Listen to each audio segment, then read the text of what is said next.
My name is Ronnie Dickson, 29 years old, climber in Orlando, Florida, of all places. So I started climbing 10 years ago after I lost my leg above the knee, decided to have it amputated because of a congenital disorder. So I had the amputation at the age of 17, and a couple years later, just kind of like through a fluke thing, found out about climbing and really fell in love with it. We're actually already adaptive climbers out there and climbing and doing their thing, so was able to link up with people like Craig DiMartino from Colorado and some other friends. Craig and I were the first two athletes to represent the United States in an adaptive competition at the 2012 World Championships, and since been a part of 4 U.S. teams, with my highest finish coming in 2014, taking second place at the World Championships in Spain. Fortunately, I'm like one of those pro climbers who's not a professional climber. My day job is I make prosthetic legs for a living, and I love doing that too.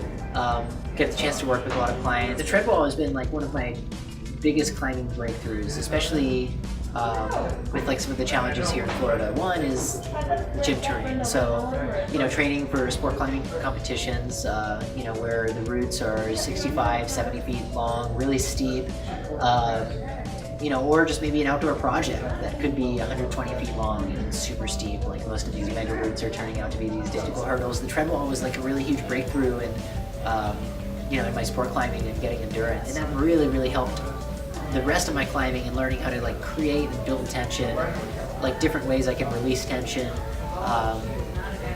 and just technically get more sound as a climber. The key to a good training program is having variety and having the option to do different things. So one thing you can do is you can change the angle. Like I've got my tread wall set up to where I can go between 25 degrees and 40 degrees. So that gives me a lot of variability in making something harder or training goal specific for a certain route. And then two is the length of time that you're on the walls. When I was training for World Championships, like I'd have an easy aerobic fitness day where I was just going for like what would be the climber's equivalent of a long run, where I would be on the wall for a period of 40 minutes, maybe 3 minutes on, 2 minutes off for that 40 minutes, or